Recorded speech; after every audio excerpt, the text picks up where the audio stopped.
Udah on gitu. Assalamualaikum warahmatullahi wabarakatuh.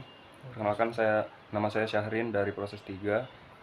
Saya akan menjelaskan terkait materi matrikulasi sebelumnya. Jadi, yang pertama itu ada perpindahan panas. Jadi, perpindahan panas itu terjadi karena adanya perbedaan temperatur antara dua fluida atau dua benda. Jadi, antara suhu yang tinggi akan memanaskan aliran yang memiliki suhu lebih rendah, dan sebaliknya aliran yang memiliki suhu lebih rendah akan mendinginkan aliran yang lebih tinggi. Jadi jenis perpindahan panas itu ada 3, ada konduksi, konveksi, dan radiasi. Konduksi itu perpindahan panas dengan melalui perantara, tetapi perantaranya tidak ikut berpindah atau bergerak. Sedangkan konveksi itu perpindahan panas dengan perantara, tetapi perantaranya ikut bergerak. Contohnya pada saat kita memasak air, jadi ujung atau gagang panci itu akan terasa panas, jadi itu disebutnya konduksi. Sedangkan dalam air itu akan terjadi akan mendidih atau airnya akan naik turun, itu disebutnya konveksi. Sedangkan panas dari api ini akan terasa pada tubuh kita, itu disebutnya radiasi. Selain itu, radiasi juga saat kita terkena sinar matahari. Jadi rumus konduksi itu ada Q sama dengan K dikali A dikali delta X atau ketebalan dikali delta T. Delta T itu suhu akhir dikurangi dengan suhu awal. Misal pada tembaga diberikan panas sebesar 400 derajat Celcius. Nah, suhu akhirnya itu atau di ujung dari tembaga itu suhunya 100 derajat Celcius. Selanjutnya itu konveksi, rumusnya itu Q sama dengan H dikali A dikali delta T. H itu konstantanya, jadi tergantung jenis fluida yang digunakan. Sedangkan radiasi itu ada rumusnya Q dikali ketetapan ini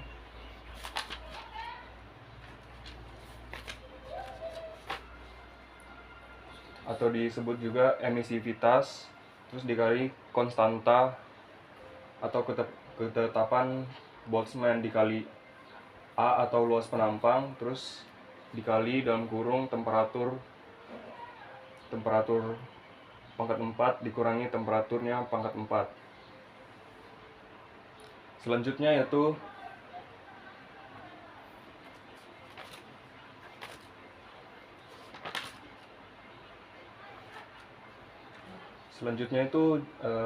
alat penukar panas atau heat exchanger. Jadi ada 3 jenis heat exchanger. Yang pertama itu cell and tube, plate and frame, sama double pipe.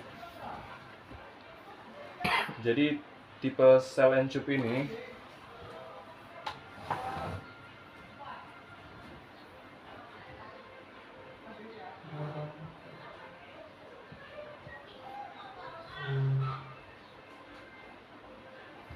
bagian cup-cup atau pipa-pipa kecil yang ada dalam sel itu disebutnya cup, atau ya, sedangkan yang di luar ini atau sebagai tempat air pendingin itu disebutnya sel.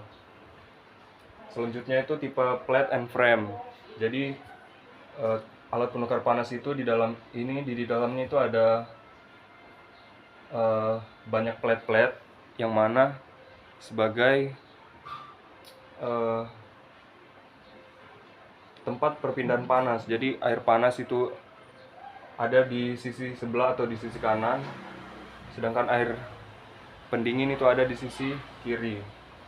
Sedangkan double pipe itu dia ada pipa dalam pipa. Jadi air pendingin ada di pipa bagian luar, sedangkan air panas itu ada di pipa bagian dalam. Selanjutnya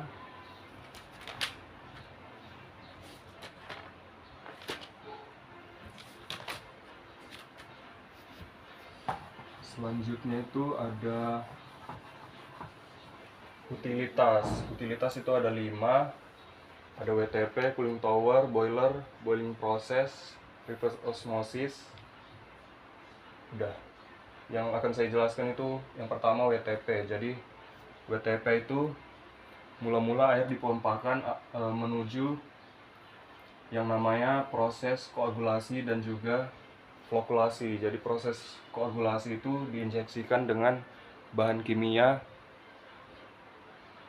yaitu tawas. Fungsinya untuk membuat partikel-partikel kecil yang ada dalam air itu membentuk suatu gumpalan sehingga dia akan mudah mengendap. Nah, setelah proses koagulasi, dia akan masuk lagi ke proses flokulasi. Di proses flokulasi ini akan diinjeksikan dengan polimer dan juga mikrosen supaya dia membentuk gumpalan yang lebih besar.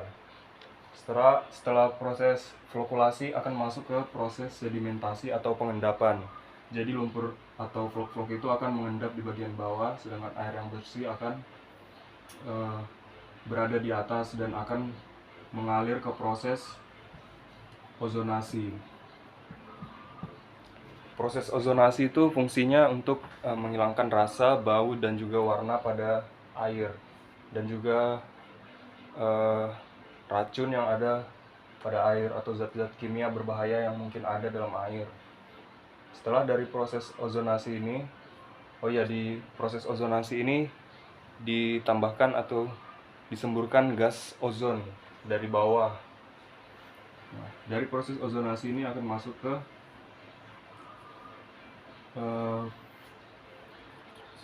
proses filtration atau filtrasi atau penyaringan. Jadi ada karbon aktif, ada mikrosen, dan lain-lain.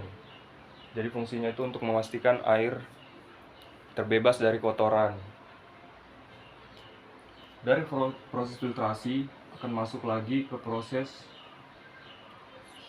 UV, yang mana fungsinya untuk membunuh bakteri atau mikroba yang ada dalam air. Nah, dari proses UV ini akan masuk ke penyimpanan akhir, yang mana air ini akan ditampung sebelum didistribusikan ke konsumen.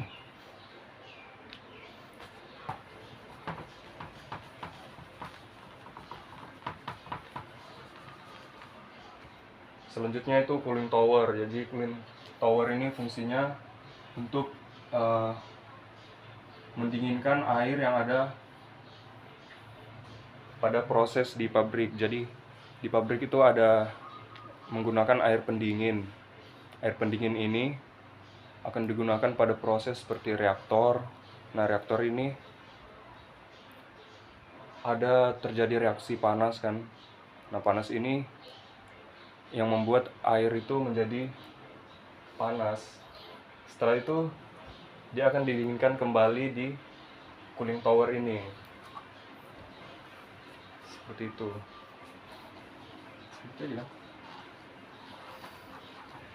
Terus boiler itu pembangkit steam.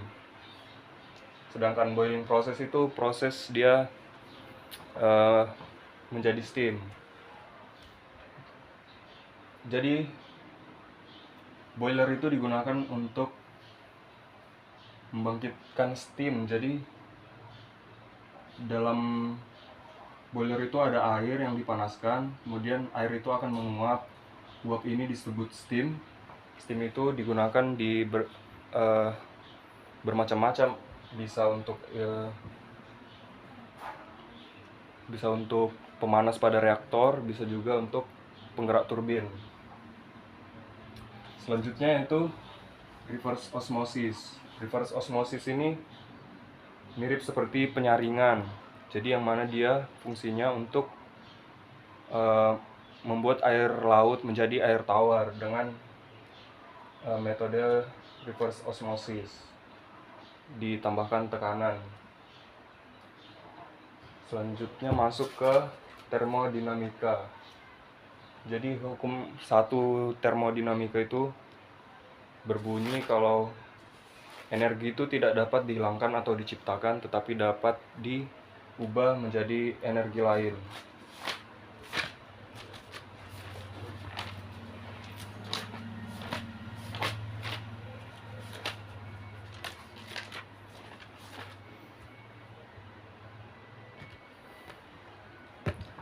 energi. Dalam termodinamika itu ada energi dan panas. Energi itu kemampuan untuk melakukan kerja. Rumusnya itu delta E sama dengan W plus Q. W itu kerja, Q itu kalor. Kerja itu gaya yang dikenakan pada suatu objek sehingga dia melakukan pergerakan.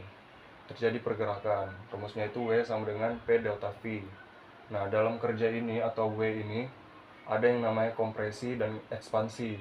Pada kompresi, nilai W-nya itu minus karena ketika diberi tekanan, volumenya akan turun. Sedangkan ekspansi itu dia volumenya bertambah sehingga dia nilai W-nya itu plus. Sedangkan panas itu adalah perbedaan temperatur sistem dan lingkungan. Rumusnya itu Q sama dengan K dikali A dikali delta T delta X.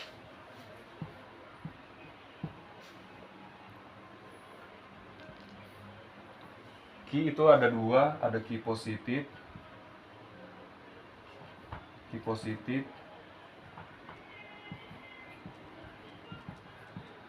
ada Q negatif. Q positif itu kalau dia terjadi reaksi endotermis atau dia menyerap panas, sedangkan Q negatif itu ketika dia terjadi reaksi sehingga melepaskan panas. Terus masuk ke energi dalam, yaitu energi total molekul-molekul penyusun yang meliputi energi potensial dan energi kinetik. Jadi rumusnya itu delta U Q plus W. Nah, dalam energi kinetik ini terjadi ada energi kinetik translasi atau perpindahan,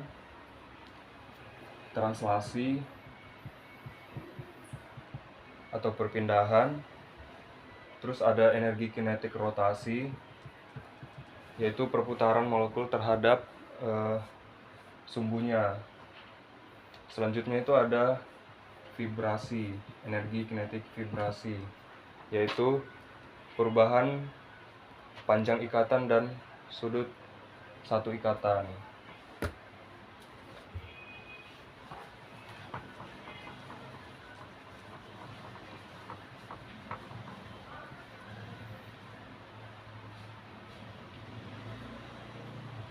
Terus dalam termodinamika itu ada yang disebut sistem dan juga lingkungan.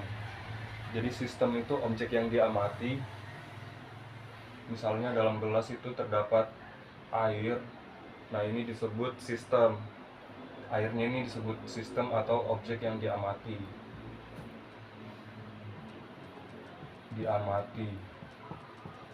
Sedangkan selain atau di luar air ini disebut lingkungan.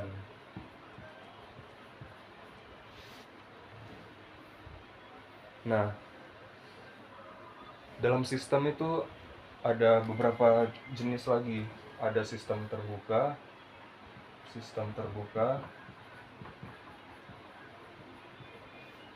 ada sistem tertutup, sama sistem terisolasi. Jadi perbedaannya itu contohnya itu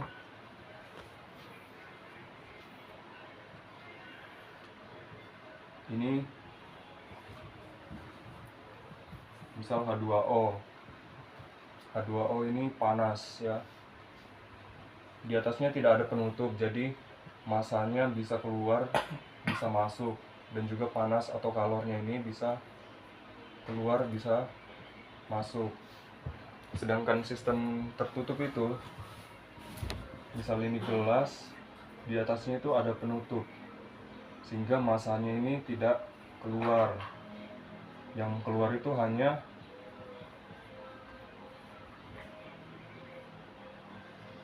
kalor atau panasnya. Nah, sedangkan sistem terisolasi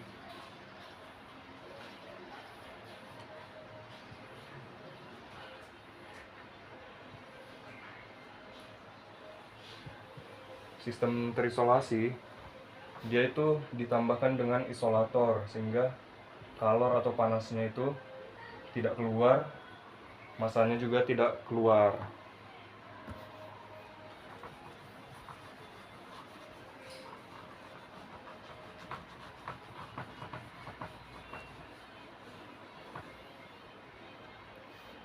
Terus dalam termodinamika itu ada yang namanya isobarik. Isobarik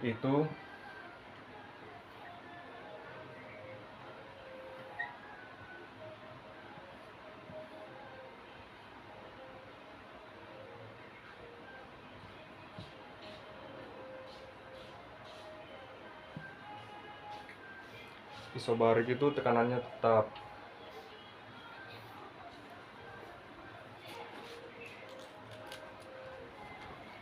Isobarik itu tekanannya tetap, volumenya yang berubah.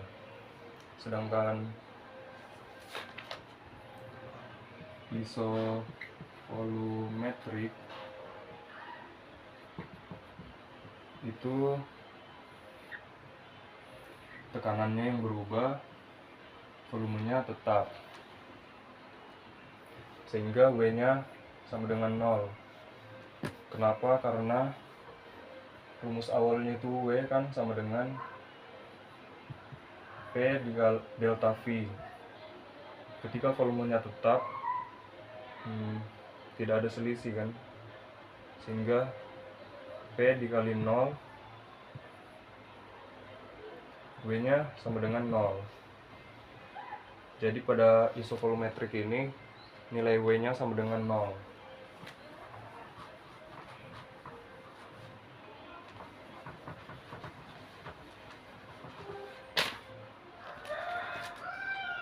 Selanjutnya itu isotermal.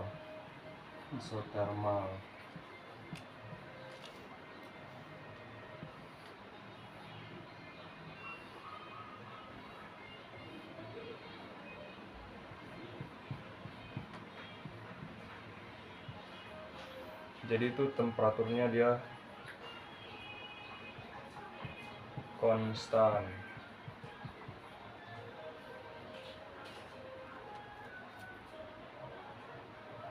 Nilai atau delta V-nya sama dengan 0, Q itu sama dengan W, W-nya sama dengan 0. Jadi pada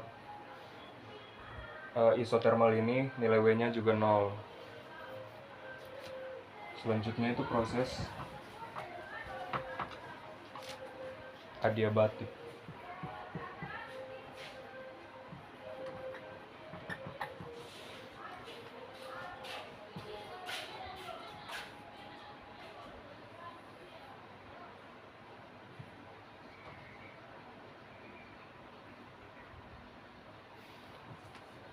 Pada proses adiabatik ini tidak terjadi transfer panas sehingga nilai Q atau kalornya itu sama dengan 0.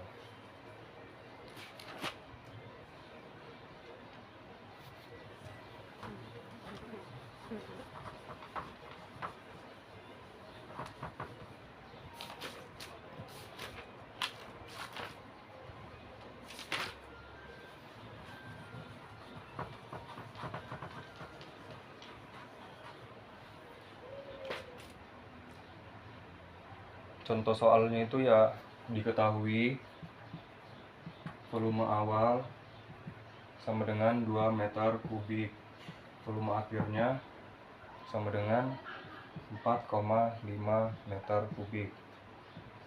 Tekanannya atau P sama dengan 2 atmosfer. Nah, yang dicari itu adalah nilai W.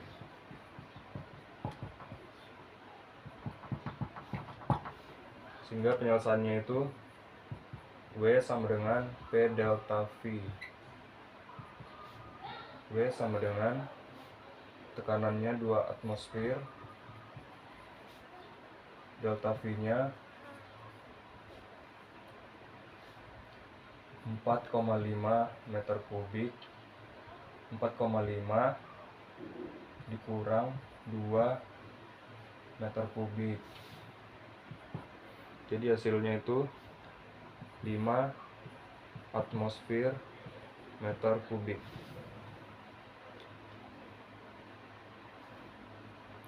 Mungkin sekian yang bisa saya jelaskan. Mohon maaf atas segala kekurangan. Assalamualaikum warahmatullahi wabarakatuh.